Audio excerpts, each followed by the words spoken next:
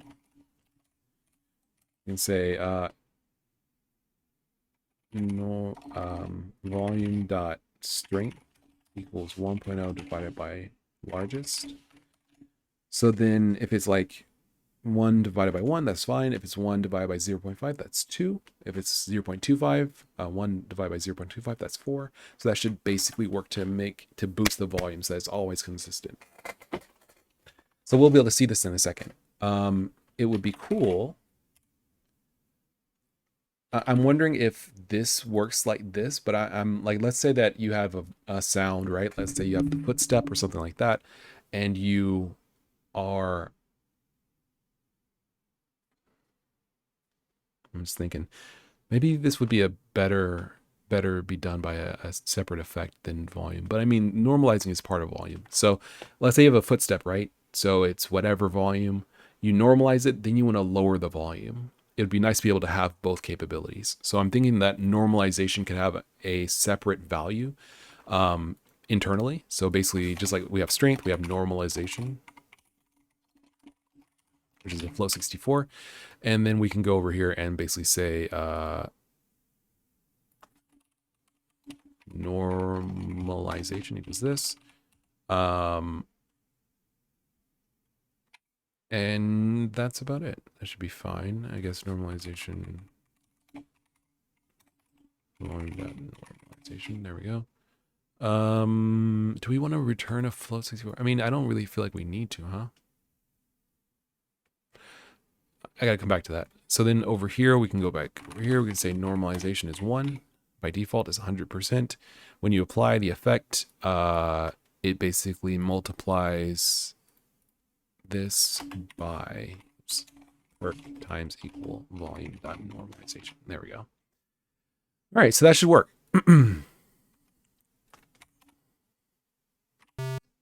It's loud.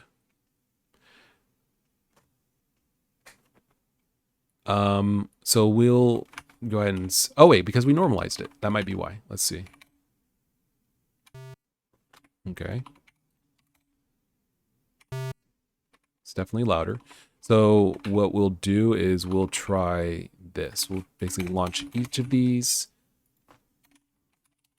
I guess maybe like a 10% would be really good to test it out. I guess, yeah, that would be good. So let's go back to Audacity. So we'll just have the 25, the 100, and a 10, or maybe 5. So let's go back to square wave 100. We will try to normalize. We'll try to normalize this peak amplitude. Let's say -3 is 25%. 6 is 50.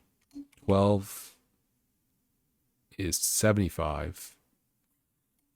24 is like 80, 75, 89%. Like an additional 12. That's like 90. Okay, so 48 dB should be.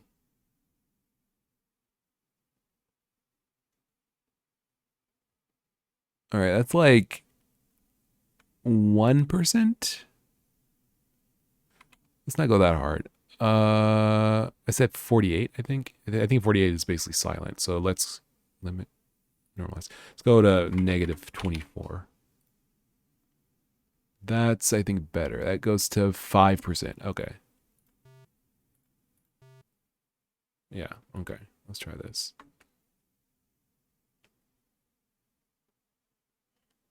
Can I scroll? There we go. Let's export this. It's a wave. We'll say the square wave 5. Okay. So we can remove this, or rather, remove this. Go over here, grab this guy. There we go. Over here. Now we have 5.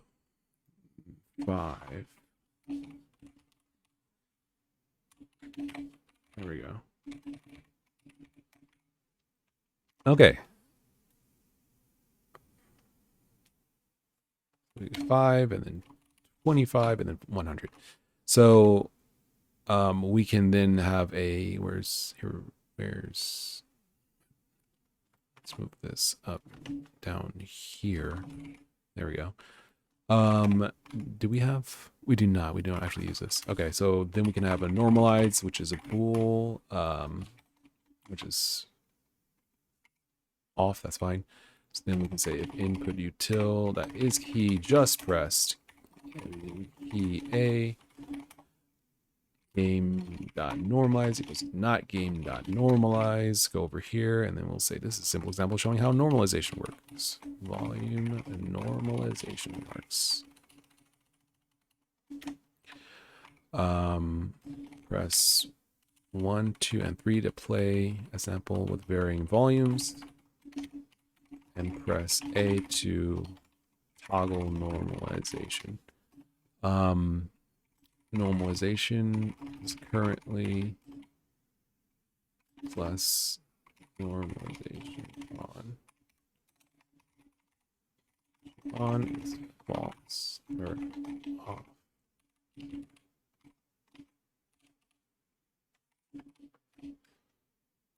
Currently off. Okay, so then if game.normalize, then norm on is on.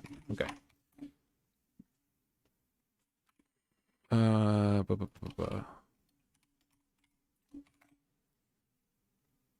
Simple example to show how volume normalization works. Press 1, 2, and 3 to play a sample with varying volumes. Press A to toggle normalization.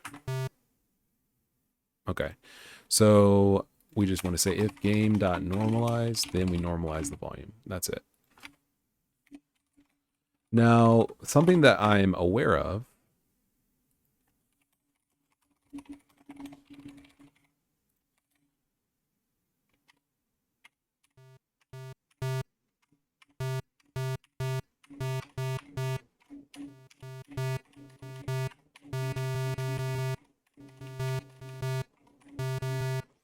beautiful. That's exactly what we want.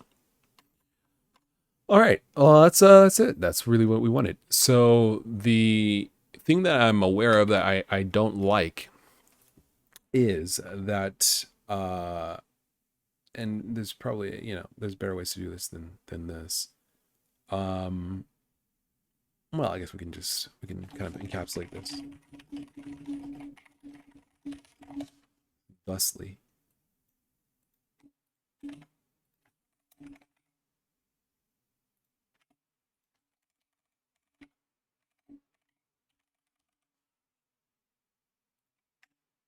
Because byte data, we already read the byte data. We decode the sample, the stream.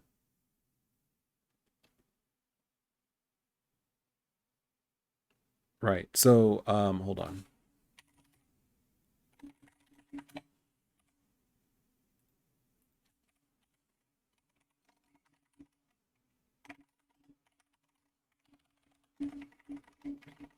There you go. I guess it's okay. So then we can just say square 5. 2 is square 25, and then 3 is square 100. Okay, there we go. All right. So and I don't even know why we have game.time. We don't use time. Okay. So yeah, something that I'm aware of that I don't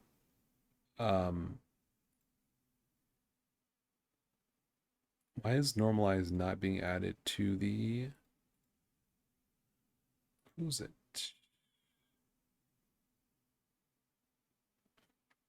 Something that I'm aware of is that basically when you go to normalize a sound, it has to read through the entire stream in order to determine, what it is to normalize it.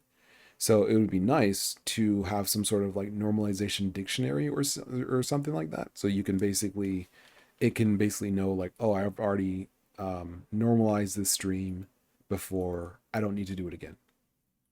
So maybe that's why it might be better off as a different effect. But my idea here, because if we are normalizing, let's see, we're normalizing source.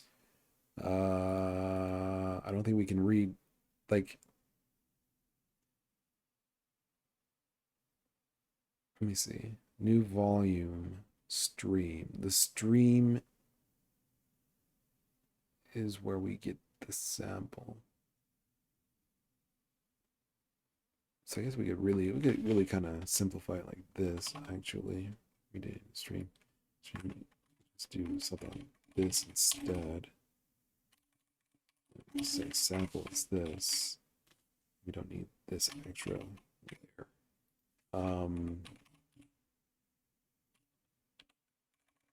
Okay. Yeah, so it would be nice if we didn't have to like scan every file every time we want to read it, normalize it. It'd be good if it could be like, oh, I've already, normalized this file. I know, we're good to use the previously used normalization value.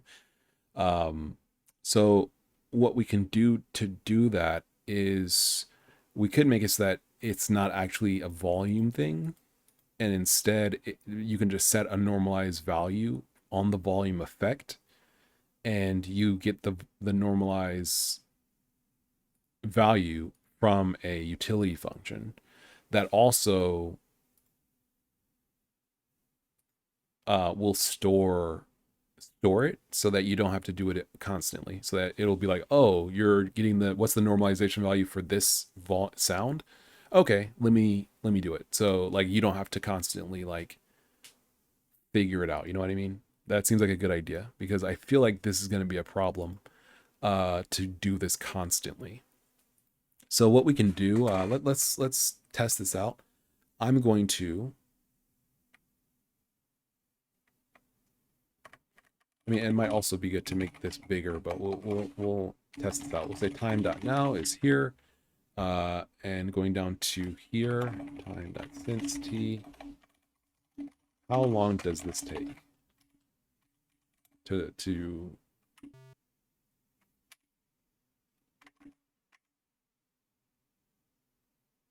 oh, normalization was off. No way it takes 49 milliseconds. That's insane.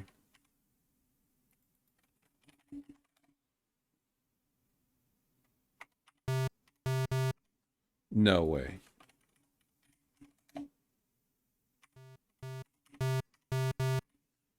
No way. Hold on. What is taking so dang long?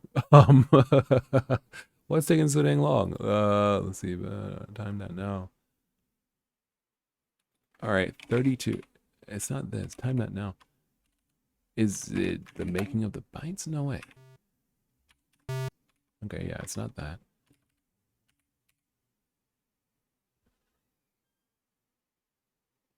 It can be the length of the thing, right? Surely not. Let's see. Okay, is it making the audio buffer for the bytes? Is that?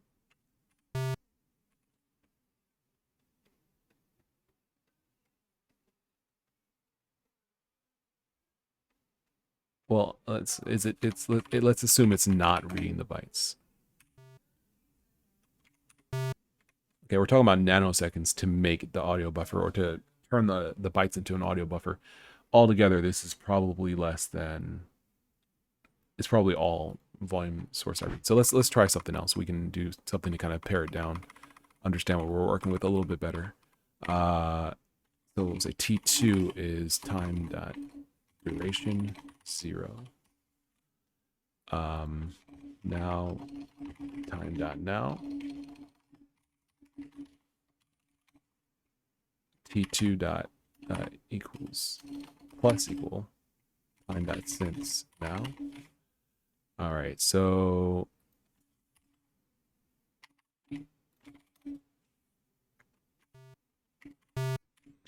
it's 47.56 milliseconds to perform the normalization, and it takes 47 milliseconds to read the sound. That's impossible.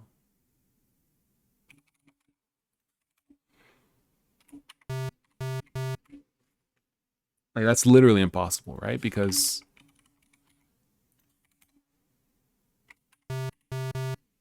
Okay. I'm thinking that it's not impossible that it takes that long. I'm thinking that that might be...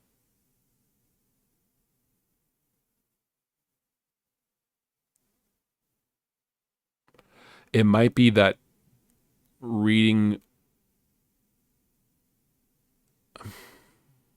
I'm not sure how to even... No, it has to be on this... It has to be on this thread because we're running the time check on this thread. So it has to be here. Let's do this. Can we draw FP? Is there a...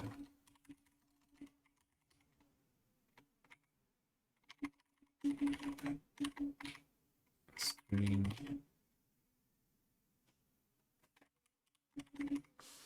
Okay. This is fine.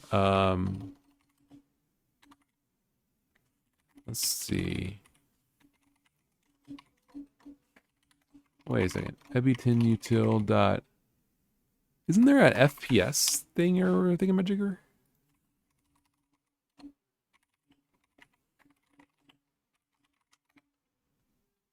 Is there not? Is there not? I thought that there was a, like a let's see, drawing the FPS. Let me see, everything examples.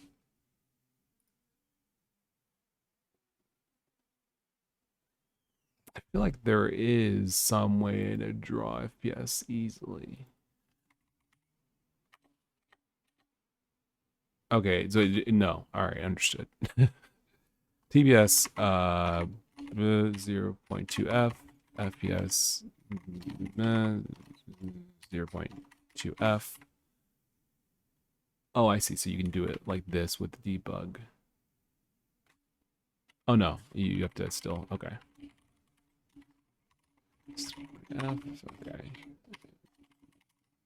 Current TPS, current FPS.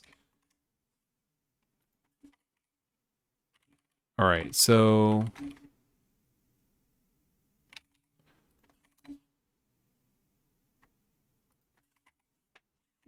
no, I do not wish to use this. I wish to use that.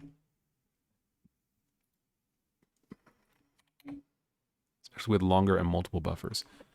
Okay.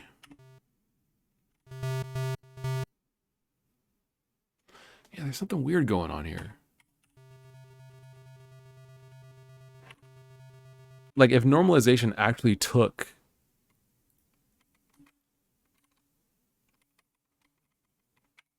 that, oh wait, normalization wasn't on. Okay, hold on. Let me turn it down because this is dumb loud.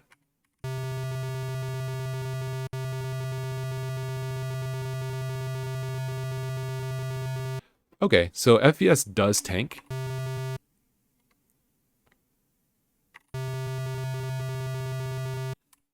Sorry that it's so loud. Should be quiet for you guys, but it's loud for me. Yeah. So I think that if it's gonna tank it like this, this is fine. I don't know. I don't see anything that sticks out at me as being slow. The time is purely, almost literally all spent reading from the source. 46 milliseconds, 51 milliseconds.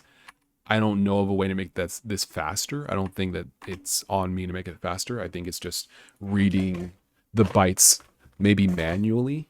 Maybe I'm not flushing the bytes or something like that. But in truth, I think it's probably better not to do it on the fly, not to normalize audio on the fly. So what we can do, I'm trying to think of an easy way to do this. What we can do is take this out of volume, for one. I think that the normalization value is still relevant, but we would probably just set the normalization value like this.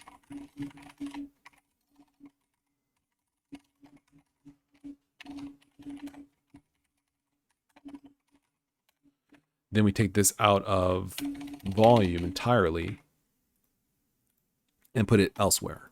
So what was this? Volume source read. Okay, so I think what we'll do here is we will make a utility function that does it, and it needs to basically essentially be a dictionary for audio values, I guess, for things like that. So I guess you could say an audio scanner or something like that. What's the word? Where you like a audio property examination unit, a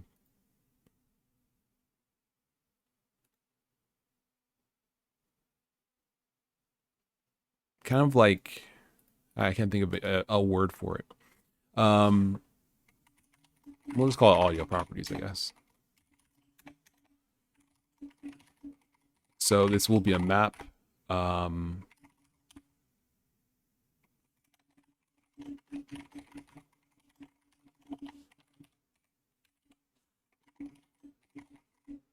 Something like this.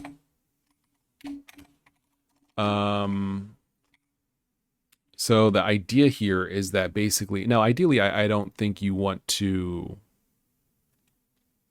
work with stuff like manually. It'd be cool if you didn't, if you could just say like resound dot normalize. I guess it wouldn't be normalize. Resound dot audio properties dot get stream dot whatever. Because this way you could, because I'm trying to think of like how exactly I want this to work, because I don't want you to have to manually spin up the audio properties. Well, why not, right? Yeah, why not? So you can do it like this. Okay.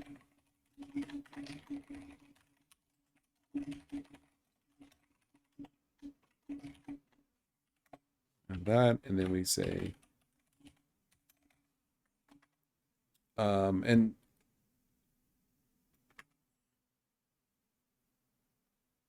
so the map would be of the original. How do we want to do this? Would it be the sample like that? So you pass a byte slice? No, because you may not have the byte slice, right? But you should have the stream. But the stream is unique. We don't want to use the stream because it's unique. We could use the byte slice, but you may not have the byte slice, right? You may not always have a byte slice. Is that logical? Let me see. Do I have any audio in here yet?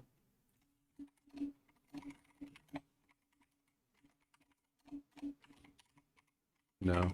Okay. You should have a byte slice, but you could be reading from a file, in which case you should have the byte slice. The byte slice should always be the same, right?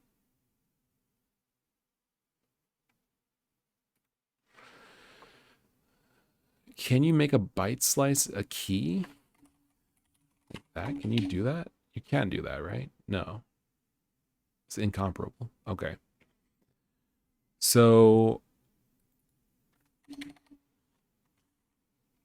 there has to be some kind of something that we can use to check.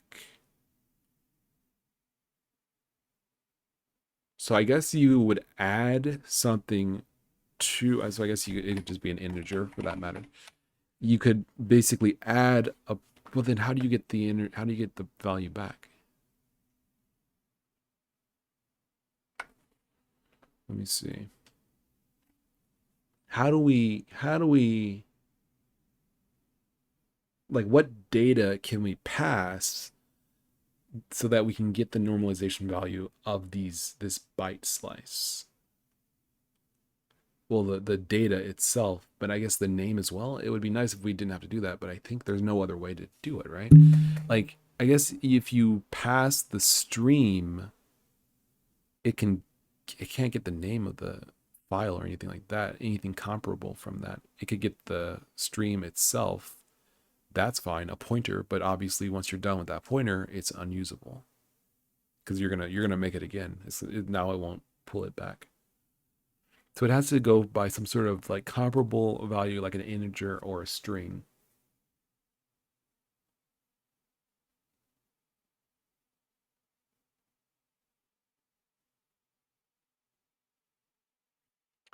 Okay.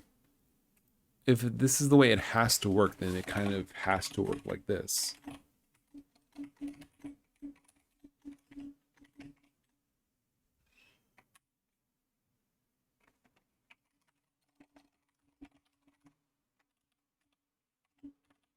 Okay, so I guess we'll do something like this.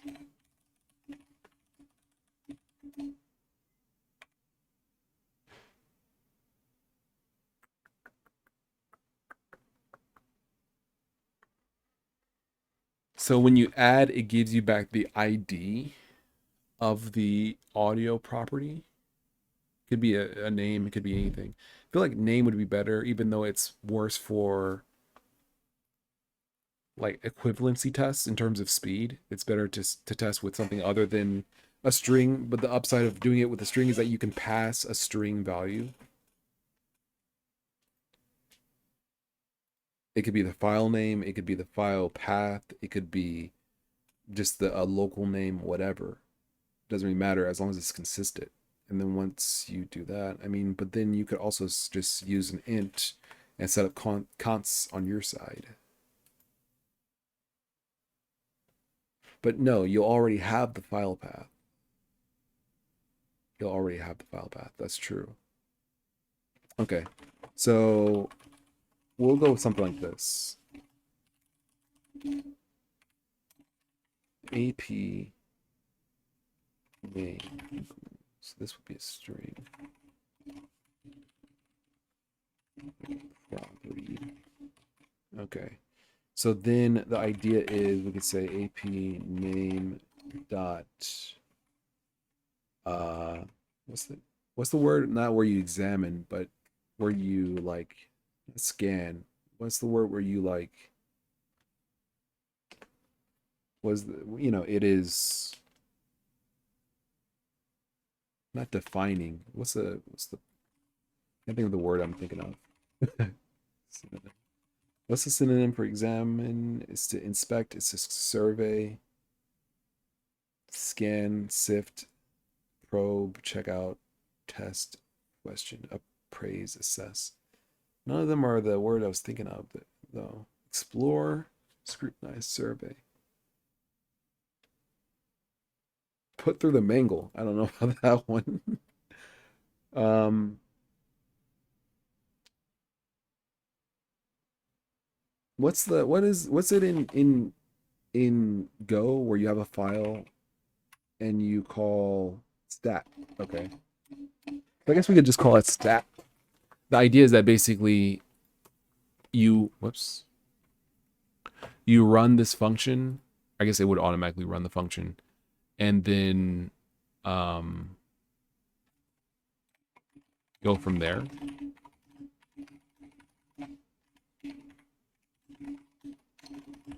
Something like that. So then we have normalization is a float 64. So all of this goes in here. We don't need this part. Okay. All right, so then you say AP stat. All right, and then you can return the audio property. Return AP name. Okay. So blah, blah, blah, if AP name, if blank exists, AP name not exists. I guess if it does exist, then you can just return AP name. Otherwise, it will create a new one, call stat, and then return AP name. Okay. So I guess another way to do this would just be if it doesn't exist, then do this. There we go. Okay, so it doesn't exist. We create a new one, and then we call stat, which, and we need to pass the stream. So stream is stream. There we go. So we'll do the stream, which is a byte slice like that. And then we can say stat normalization equals this. Time.now, time.duration. Okay. Bytes, make byte.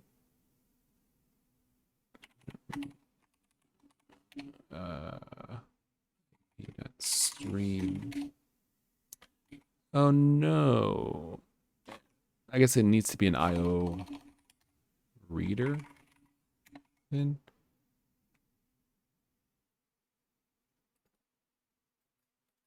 Well, no. It should be a byte slice. It can make it a reader.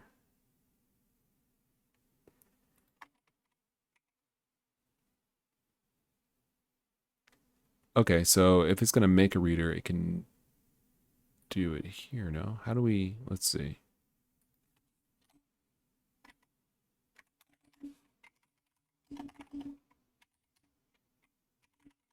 Can't do that, right? Buff IO dot new reader. Does this work? No, wait, bytes dot new reader. Is that not right? Bytes. Byte data. No, this is bytes dot new reader. Then we have ap dot stream. Now we can say reader dot read. Byte data. Although I guess we could just scan it, right? We don't have to we don't have to construct a reader because we already are reading the bytes. We can just make it out of the byte data. No, because we need to know, we don't know how much to read. I guess this is fine. This is fine. We'll call this fine for now. All right, so now we can say normalization. All right, so we don't need to seek it anymore. We can just say ap.normalization equals normalization. There we go. Okay. Okay. We don't need this. We don't need that. Well, actually, let's leave that timing in because we want to know if it's going to be a problem or not. Okay, so I think we're on the money here. We just want to say ap dot normalization equals normalization.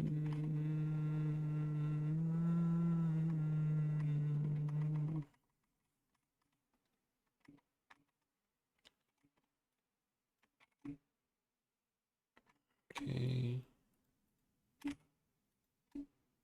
No, divide by largest. Okay, so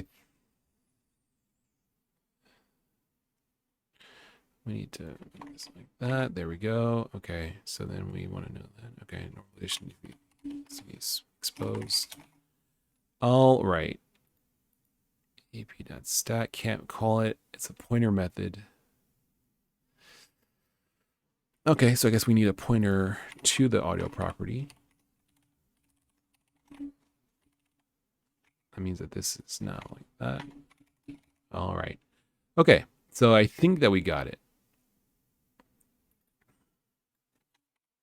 So really, I guess we could call this get then. We can call this get. Or no, add, or maybe, I guess get is fine. Get with the name and the string. The stream. Well, if you don't have the stream. Okay, here's what we'll do. We'll just do it like this. Whatever, we'll just call it like that. Stream. We don't have the stream. Stat. We don't call stat yet because we don't have the stream.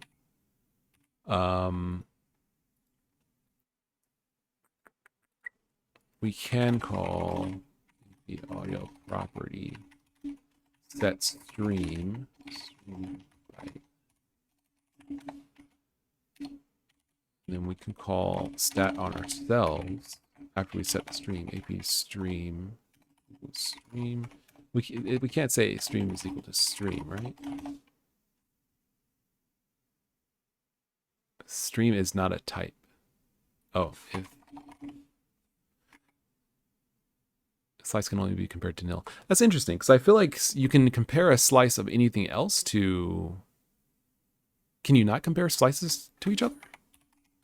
Can't you do like A is A, B, and then B is C? Well, really A, B. And then let me know if A is equal to B. That doesn't work? Really? Huh, okay. All right. So we can't do that. All right, well, we'll just do it like this.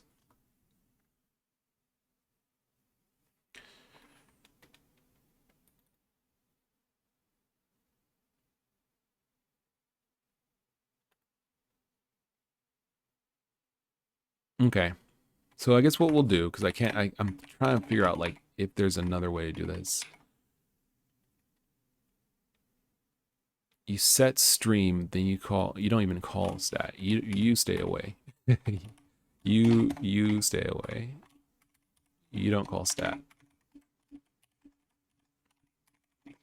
You simply call set stream, and then I guess we have results. That is a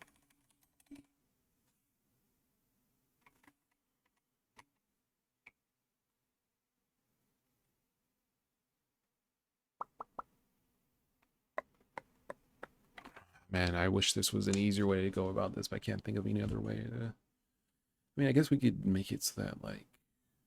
No, I think this is fine. I think this is fine, I guess. All right. So I think what we'll do, man, I've already almost been on here for 3 hours.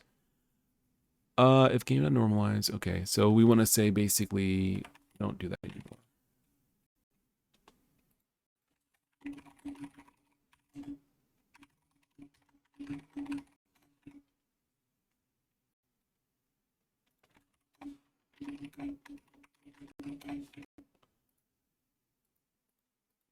All right, so we say game.audioproperties.get.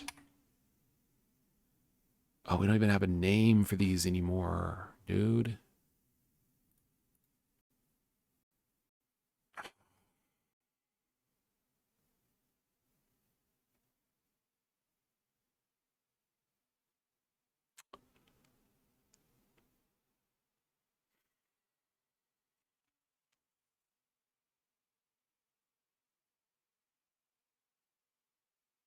Well, normally you would have a string to identify the file, the wave. So I guess this is fine. Let's just do it like this. Get name dot set stream sample,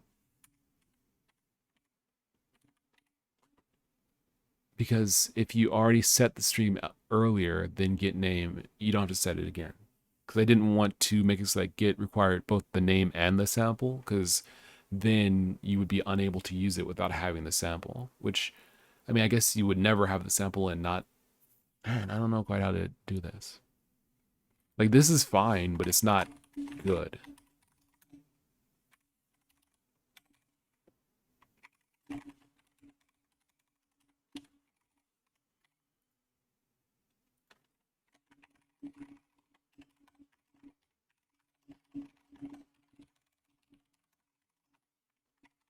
Okay, this is fine, but it's not good. So we can do something like that, which is, it's all right, but it's not like, it's not really good.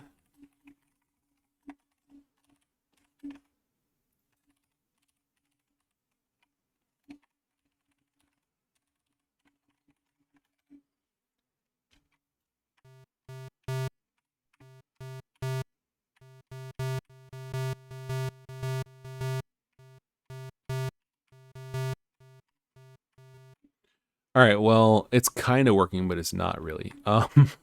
Volume.set normalization. Normalization is the normalization. Okay, well, what's the normalization value? Is this working as it should? No. Okay.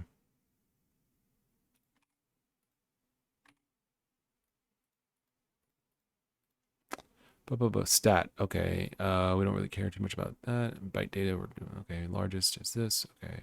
Reader. Are we not reading? We probably aren't reading. Reader.read. Reader is this. Reader.read byte data. Air. Reader is this byte stream. Okay. Byte data. Yeah, do we need to do this? If we have the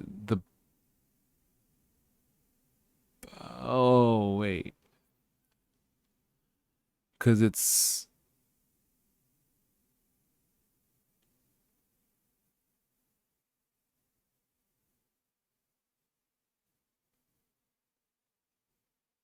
well either way you need to have all the bytes. There's no reason to have a reader because we already have all the bytes. There's no reason to have a reader. We already have all the bytes. Byte data does. We already have all the bytes. We can just do this directly on the stream. Yeah.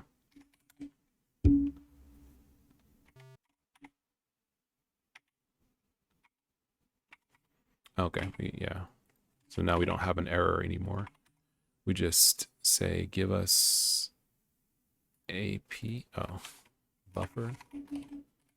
Audio buffer is this. Give us the length and then give for each one. All right. Why is this 1.16? Largest is this. Okay. All right. What's the largest? Why is largest not what we expect?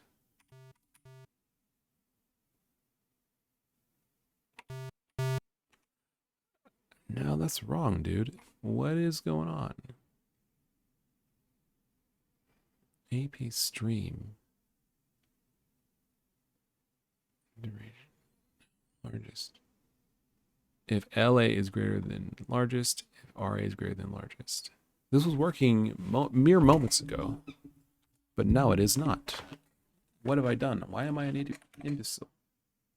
And an idiot. Largest is 0.85. I know that to be false. I know it in my heart to be false.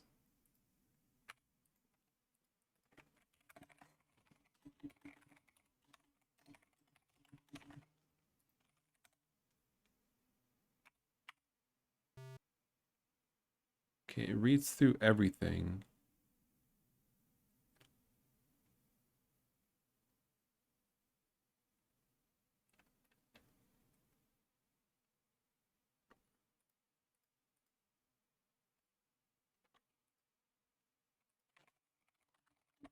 Play sample square 5, 25, and 100. Okay. Name, get name, set stream.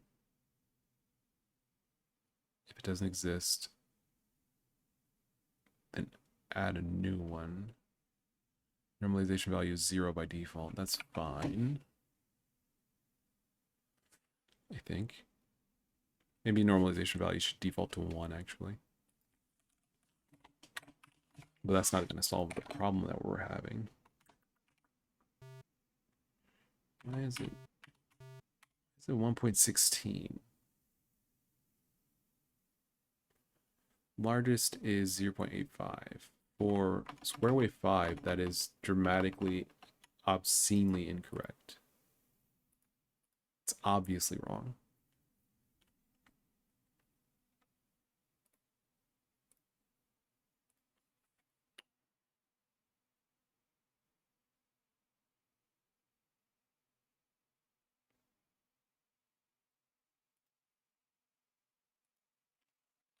Okay, hold up.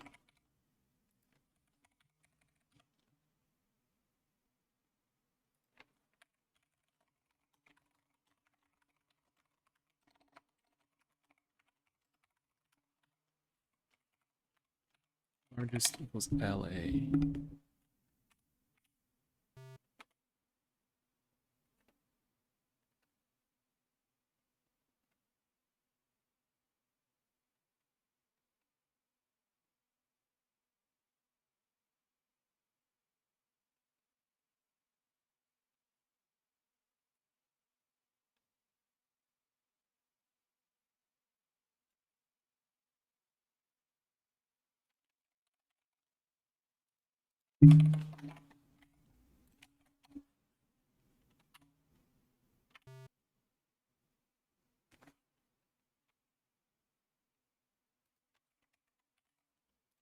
Hold up. This is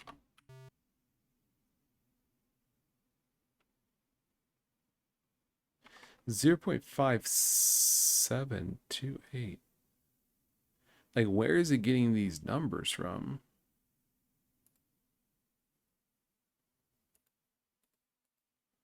Where's it getting these numbers from?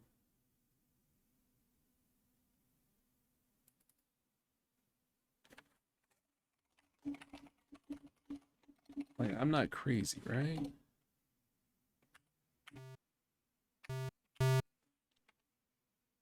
Like, this is, it gets up to 1, which is correct, but like, these are incorrect. Also, these are exactly the same. There's something odd going on here. Square 5.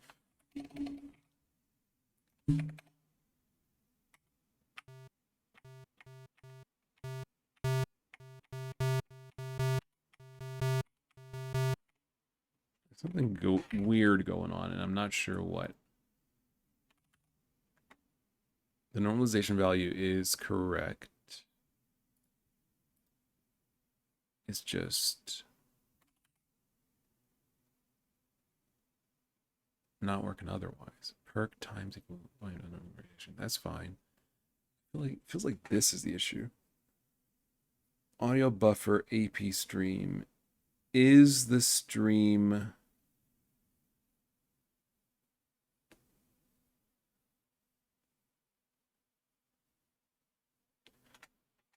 oh,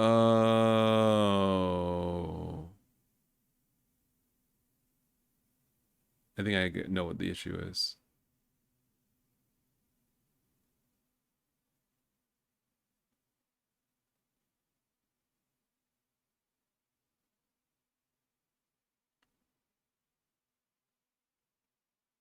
Yeah, I think I know what the issue is.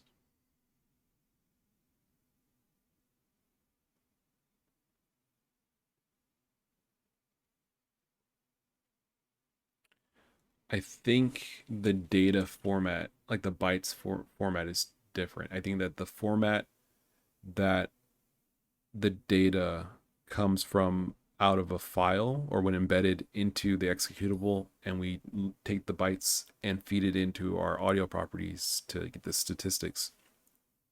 I think that's different from when we're decoding the audio fed through Ebitingen.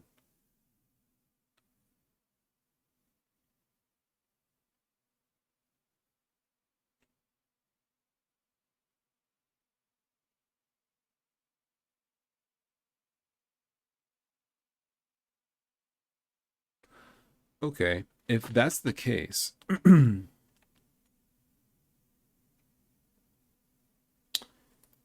we decode it first? So I guess we can take.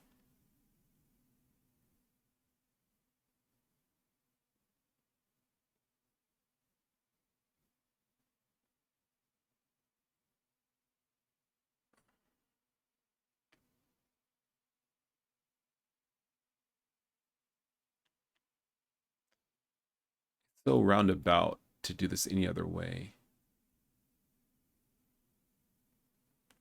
But I'm thinking that basically we can't give it just a straight byte slice like this. I think these are different from Ebitingen playback, audio playback. I think what we need to do is pass one of these guys.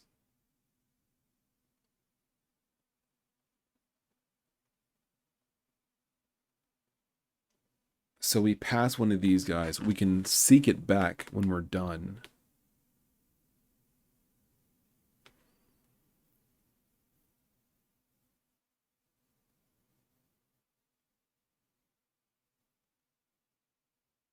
Okay. So here's what we're going to do.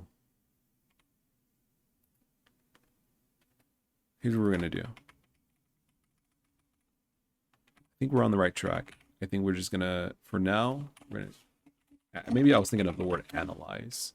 So we're not going to do this. We're going to take this out. We're going to analyze a stream, which is an IO read seeker. Does that work?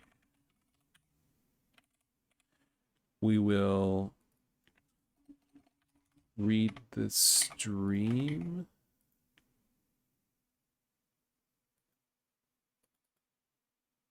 This doesn't work. How did it used to work before? It was, we made a reader, but we already have a reader. Oh, yeah, we already had a reader. I'm blanking. How did I do this before? It was the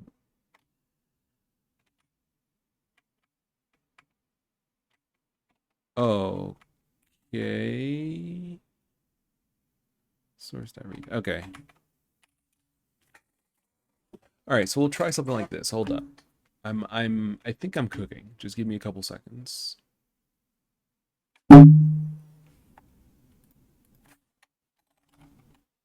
Okay, well, I wasn't cooking then, but give me a couple seconds here. So volume source is an IO read seeker. So we want to read into a byte slice. Byte slice can be this. We read into the byte slice. And so we do this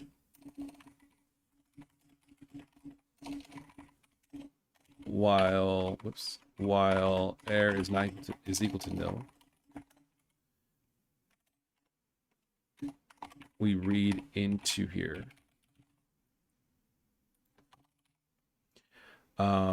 We create an audio buffer from the resulting byte slice. We read the values.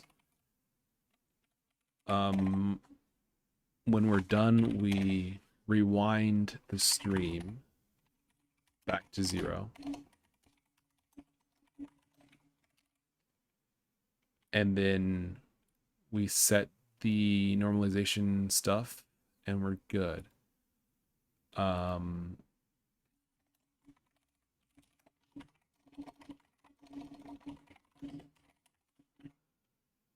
Okay. If ap.analyzed, return.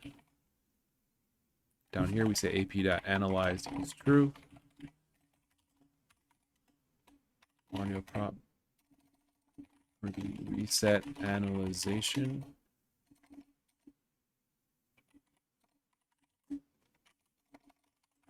ap.analyze is false. ap.normalization is 1. Okay.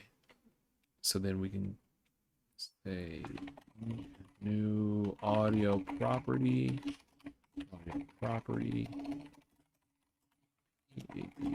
Audio property. Doesn't really matter. Reset to initialize. Okay, so this should give us kind of what we're looking for here. Then we can just say new audio property. There we go. Okay. So I think we're on the right track. So now we can say get name, and then we say analyze the stream.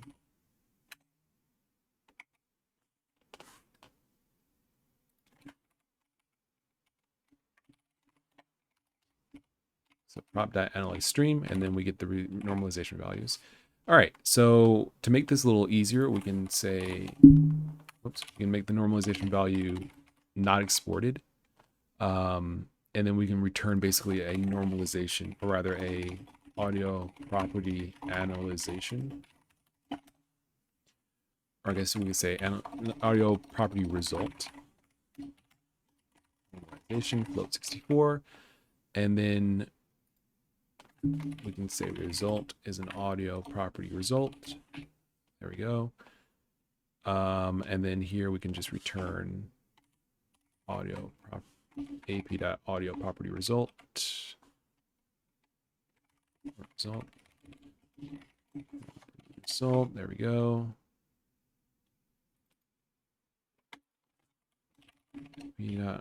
result equals, there we go.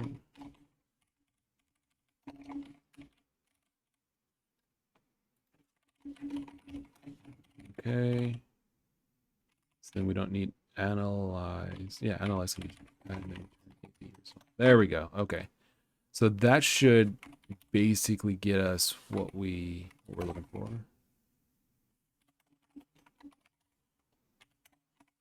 All right. I think.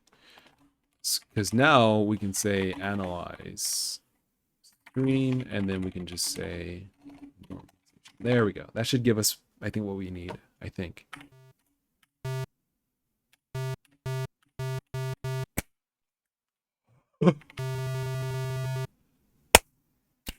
Yeah. All right. So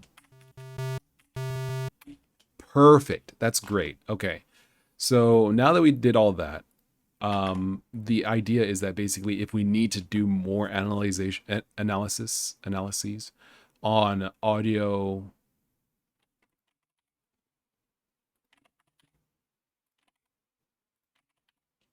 yeah, if we need to do any more analysis on audio streams, we can do them all here in the audio property analyze function. So like here we have the normalization value. We can also do it with, you know, maybe pitch analysis or things like that in the future. That's the idea. And once we do that, then you can plug that information into your playback if you want to, for example, control those values live. But this is not great, but it's not bad. It's neither as bad as it could be, nor is it as good as I would like it to be. Ideally, I would like it to be where you can just pass a byte slice, play it back, and also get the properties of that slice, but there's no way to equate a byte slice by itself. Like you could basically make some sort of data, like an object that holds a byte slice. So like the byte slice obviously represents your sound file, your sound data, and then you also have a string or some sort of other like tag to go with it that you can check for identity with, which is essentially what I'm doing here. So play sample really is more of like a, you know, the name and the sample go together. Excuse me. But I mean, like, I can't do everything. I don't know. I don't know. This is kind of as good as I can get it. Um, yeah, and I think that this should work when it comes to like actual real world usage where you want to play back a sound. You can just get the byte slice, read in the data, and then pass it to an audio properties instance to scan using the file name as the index in the map in the dictionary. Then you call analyze using the stream. It returns the result if it hasn't. If it's been analyzed, then it just returns the result. If it hasn't, then it goes through and analyzes it. And then later on, when you're going to play the sound, you can just get the property by the file name, and then just go ahead and grab the normalization value. That's, I think, as good as I can get it. Because doing it live is just not, it's not feasible. You can't do it for every sound. It'd be way too slow. I'm not even sure if this will be fast enough as it is. It might be too slow even now for like music. Let's test that out real quick before I go. I'm going to grab this song and see if we can, like, how long it will take to scan this. I guess it might drop to like a frame, like 3 frames per second or something like that for 1 second. But it's not going to be that bad, I envision. But we'll see. So we'll just try, we'll replace this with encouragement. Actually, that won't work because it's a wave. We have to do that manually.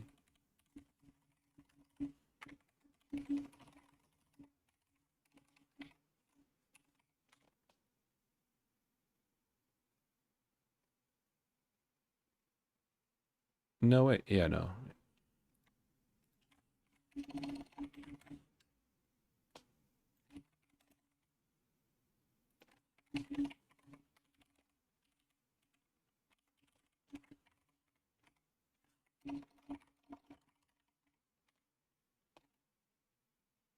Okay.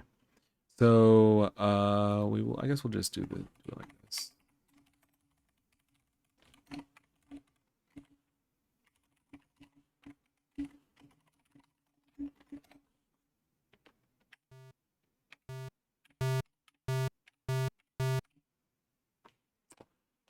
All right, let's see. Where did I play wave? Oh, whoops.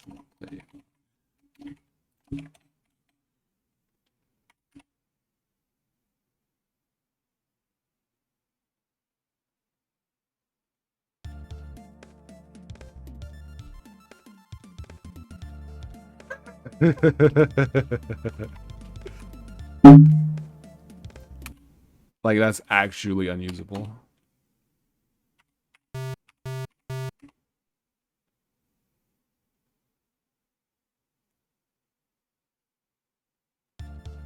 It's like 6 seconds or something like that. 1,000, 2, 1,000, 3, 1,000, 4, 1,000, 5, 1,000, 6, 7, 8.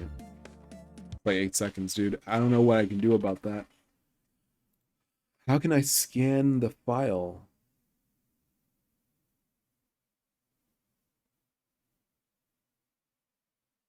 It would probably be faster to read the bytes directly rather than feeding it through the Ebitingen decode system and then seeking it back, but there's no real way to.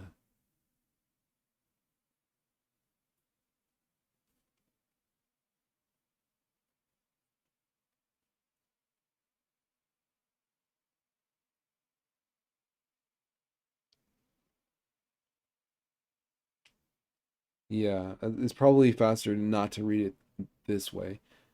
But how else can I read it, dude? How else can I read it?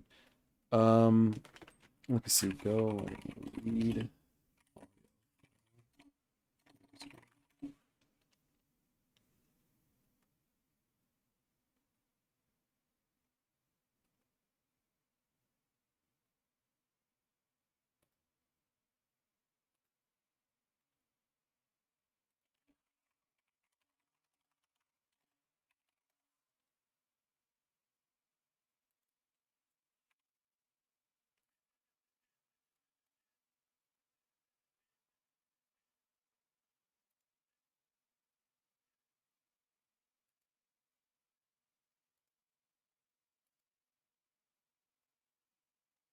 Okay, so let's see. I don't know what I'm gonna do. It's way too slow to read it this way.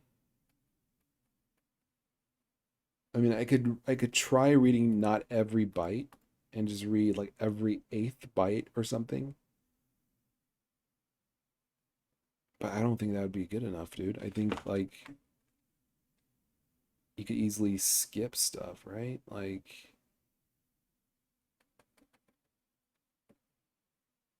if we're assuming that every byte a byte is one of these little dots, I assume that's what it is. Like it wouldn't be trivial to miss one. Well, I guess it would be noise, right? If it was that critical. So I mean that's a strategy. How long? I don't think this song is even that long though. No, I think it's like a minute and a half. It is a minute and a half. It's a minute and 40 seconds. So it's a pretty trivial song. If it takes 8 seconds to do that, even if we read every like 30-second byte, it would take, if it takes 8 seconds now and we read every eighth byte, it would be 1 second. If we read every 32 bytes, it would be four times as shorter, which is a quarter of a second, which is way too slow still, because normalizing all of the audio in your game is naturally gonna, you know, go across every audio file, And if you have 4 files like that, that's 1 second. Just to normalize audio. And we haven't done anything else. So that's not really doable, I think. It's too slow. How can we make it faster?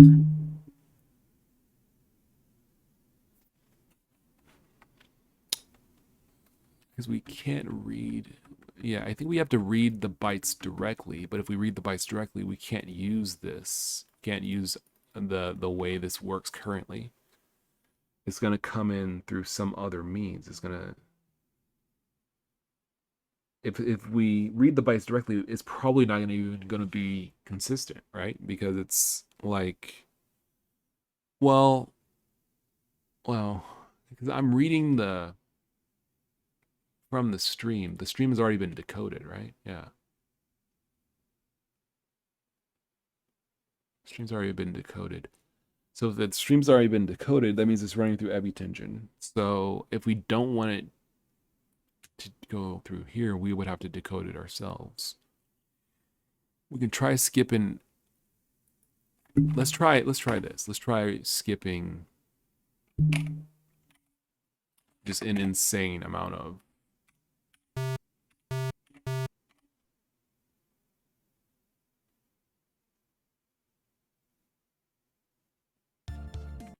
That's right, that wouldn't work because it's still gonna read through the entire thing.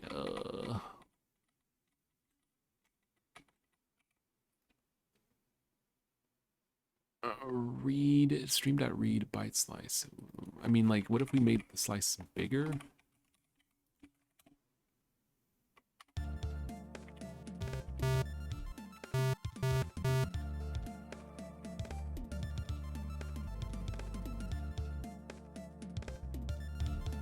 Nah, it's way too slow. I don't know. You know, I do not know. I'm not sure what I'm gonna do here. It's too slow to read the stream, but I don't want to have to like make code to read wave and OGG files myself. But I need to look through the entire stream to analyze it.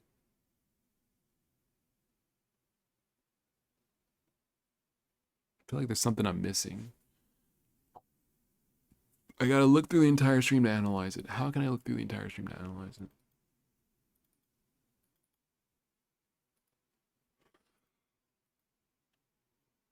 Look at the getting each value.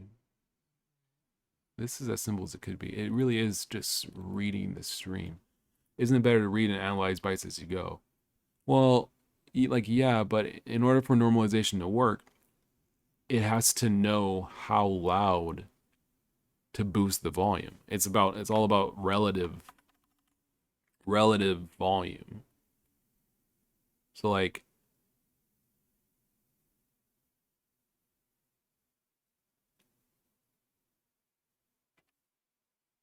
I don't know why this is so weird.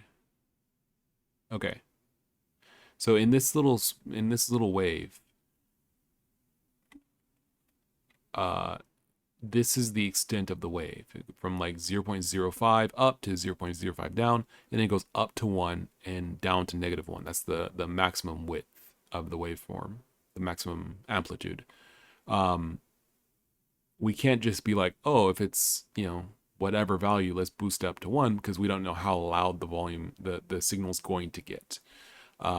If the signal's like this, I guess it would be easier if I broke out a sprite for this. But the signal's like this, and then it gets louder later, then we want to basically boost it maybe just a little bit. We don't want to boost it that much.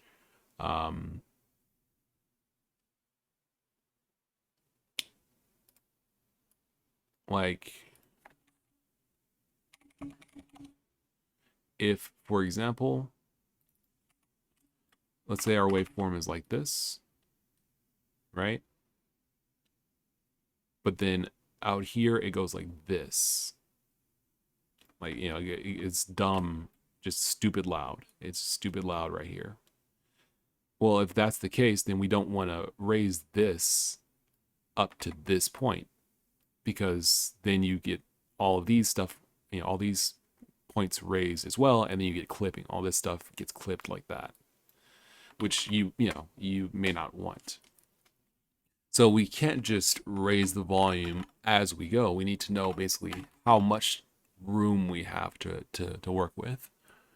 That means that we have to analyze it ahead of time.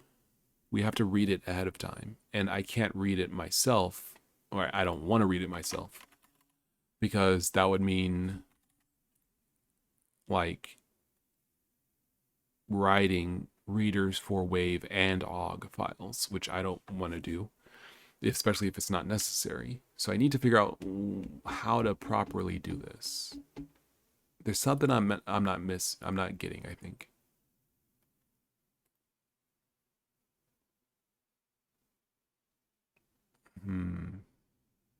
Okay, here's an idea. What if I used streams? What if I seeked and just read a little bit? So rather than reading through the entire file, let's say I read only one, let's say 4 bytes. How big is this? I think this grabs AB.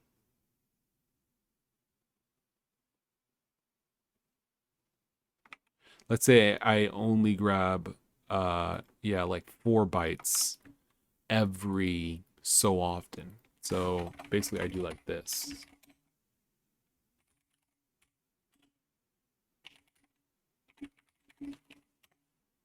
This would be C current actually. So I could just do like that, and then basically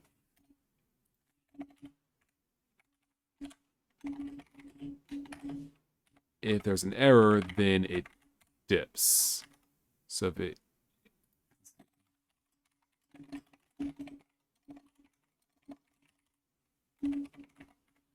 so something like this, and then we can also put this here just for convenience. That might work. Okay, a lot better, a lot better. Okay, so what if we seek? So maybe we just need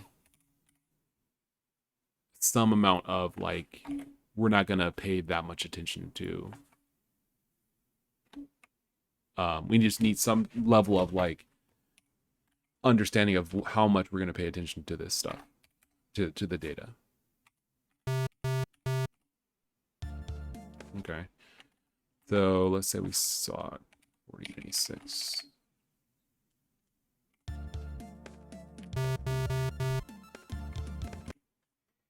Okay, let's say we see 10,000.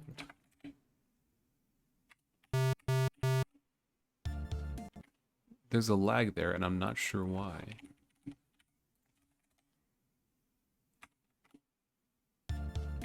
Like, what's the deal? What's the deal? I don't know. Let's see. But I'm getting closer. I think this is acceptable.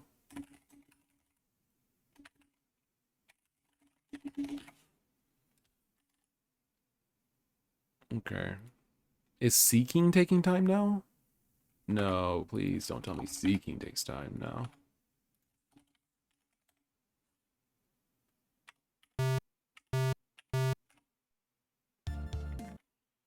Bruh.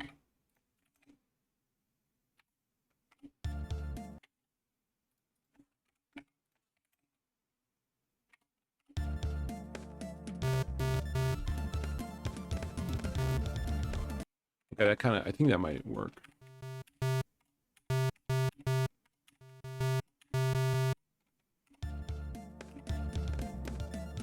That's better. Okay. Why is this so big though? Seek. It's like 2 million.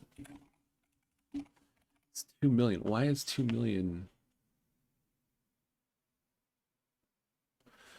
Like, how big is the stream? I don't think there's something that has a length, right? Yeah. Read at least, read full. Buffer, read at. Right, read at section reader. Right, read all. Read is reader. Okay, but there's not any length function.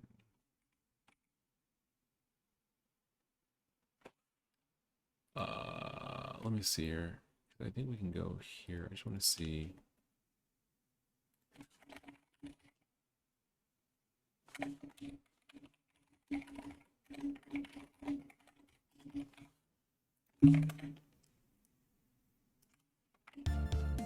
Length is 176,70676.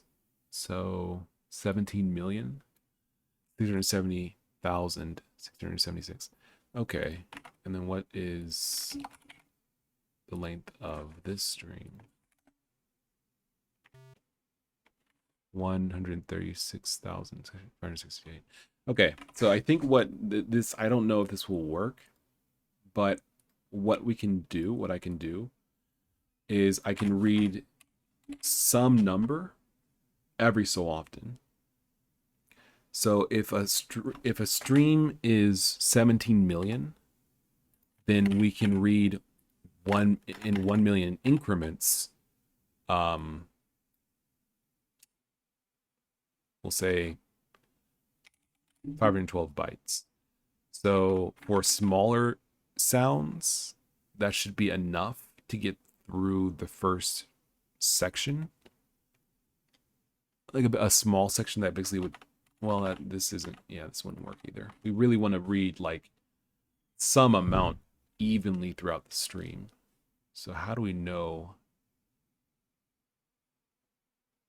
Okay. Here's an idea.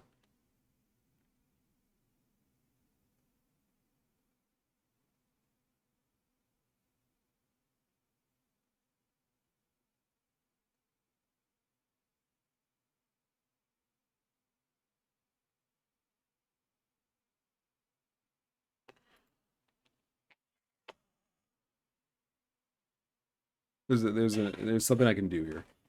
What I can do.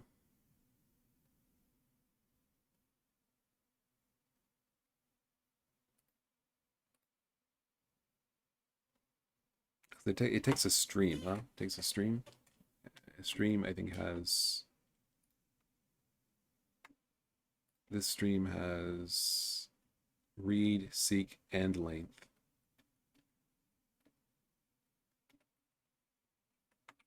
I think the other one. Can I take an audio stream? Does that exist? Audio.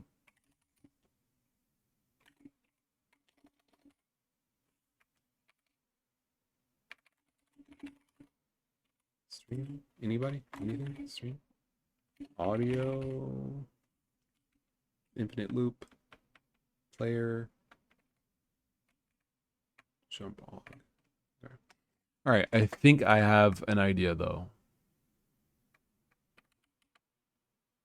Okay. So I'm gonna make a type. I'm gonna make a type for this because I feel like this must exist already.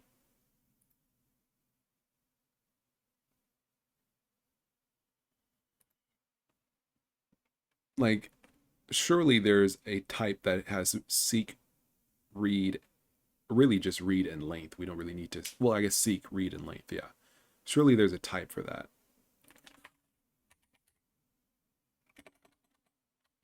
Like length is its own. It doesn't. Okay, I guess maybe so. All right, let me see.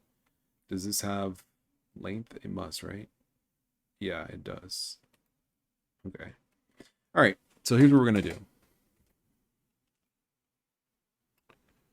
Vorbis. Okay. IO seeker seek. Length is its own thing. Okay. So here's what we're gonna do. We're gonna make a type. We're gonna say this is an audio stream. It's an interface. It has IO seek read seeker, and it also has a length that returns in an int64. So we need an audio stream. We can name it audio stream. Okay. So now when we analyze, we can say the byte slice is 512. That's fine. And then we read it. And if there's an error, we break. Otherwise, we read the values and compare them. You know, see if there's any loudness or whatever. And then we seek seek jump. Now, seek jump is stream.length divided by 100.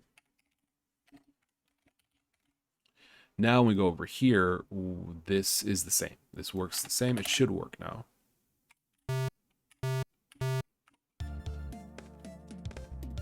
Okay. Let's see how much time this takes all together.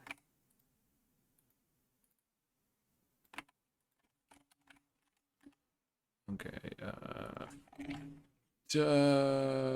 Duration of function 0.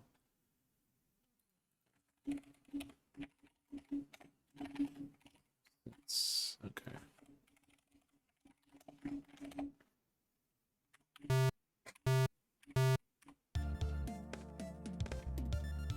That's not bad, I think. Time that. Oh no, that's just the seek. Hold on.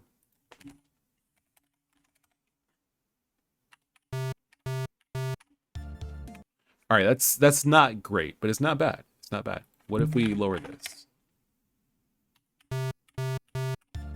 It's about the same. What if we lower this?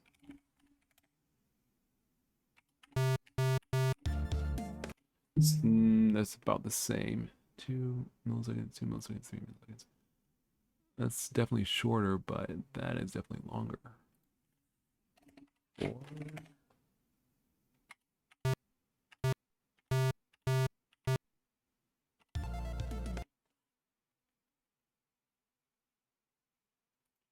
See, I have 6 start. Let's see. Stream.seek jump.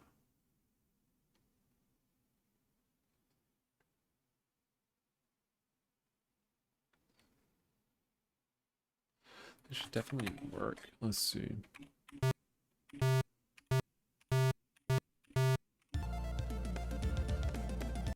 Seven milliseconds. Stream.seek.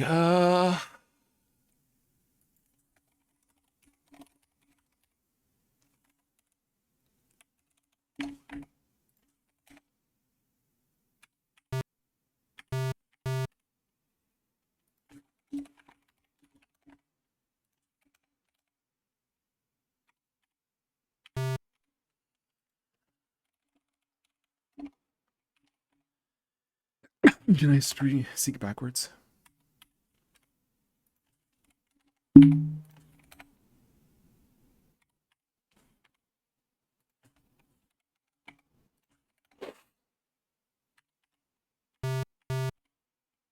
should be able to seek backwards. That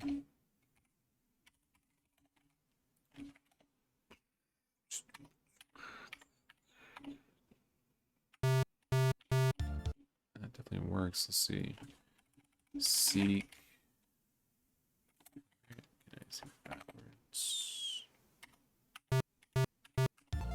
No.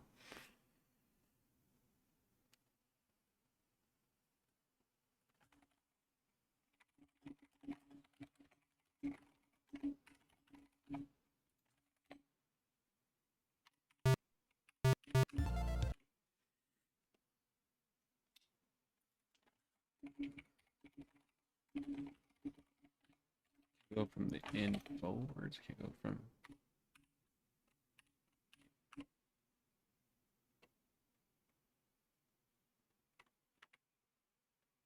Let's see.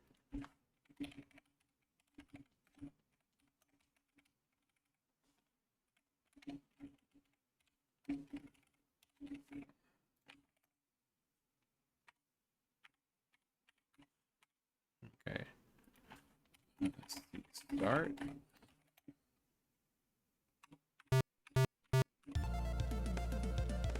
Well, they definitely are supposed. So I guess you can't seek backwards. But then why is this not working?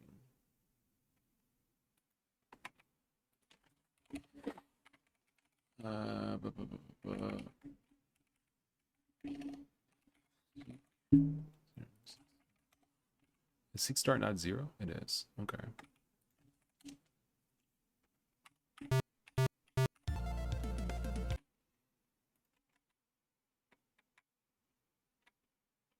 All right. I think this is as good as I'm gonna be able to get it.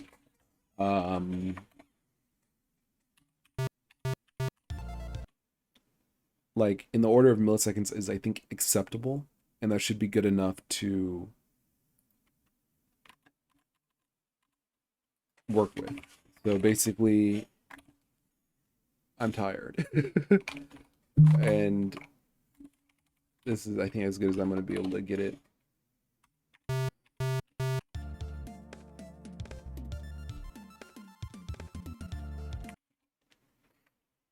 Let's see, can we?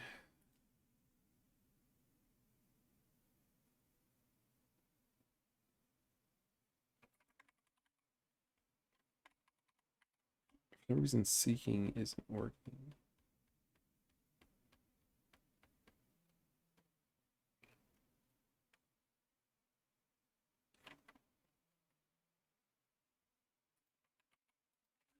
Oh, um,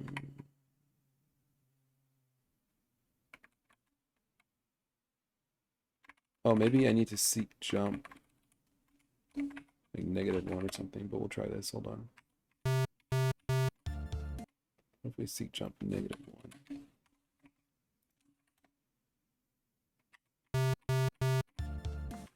I don't know. I'm tired.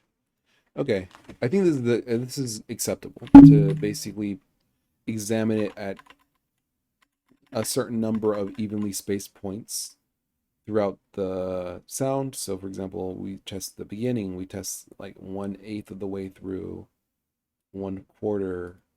We're testing at different points to basically determine what's the loudest point sound.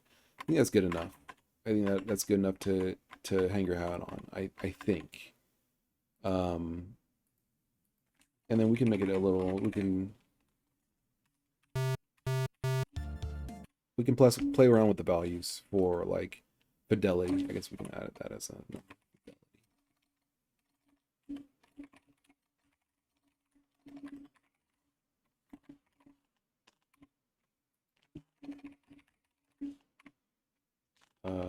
as in 64.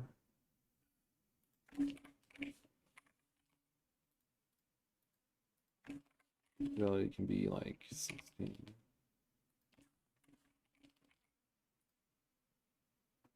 What did I have before? 16? Okay. Yeah. So this is good. I think it's not perfect, but it's definitely a starting point. And I think it's good enough to work with. Um, Really, you're gonna probably do this at the beginning of your game. You're gonna, run through and analyze all of the sounds to normalize them as necessary, and we can tweak this a little bit to add in more functions. It seems like the slow thing is reading, like reading to, I guess, decoding the streams to read them and to seek. So like the actual function to like get values isn't really that long or hard. That what's the word? It's not that it doesn't take that much time. So I think it should be fine to like adjust this as necessary for different additional effects and analyzations. But this has been a good stream. We did a lot on this stream. We got some music done. We got some, or just improved a little bit. We got oh yeah, we got like the cheese icons going. We got some sounds made. We have something just entirely new for sound normalization, which is really important. That's something that I missed from Godot, was automatic sound normalization. And they did it actually kind of interestingly, or that approach is pretty good, which is they normalize the sounds offline. So they do it basically before, like when you add the song sound to your project, they normalize it then. And then now that you have the normalization value, you don't have to go back and do anything. You can even still be editing your game, and as long as I'm pretty sure there's a metadata, that a file that's associated with the sound file, so that when you go to play the sound file, it pulls the metadata for like normalization or pitch or whatever. So you don't have to you don't have to Like, it doesn't have to do it live when the game is running at any point. So that's a good idea. I probably could do that.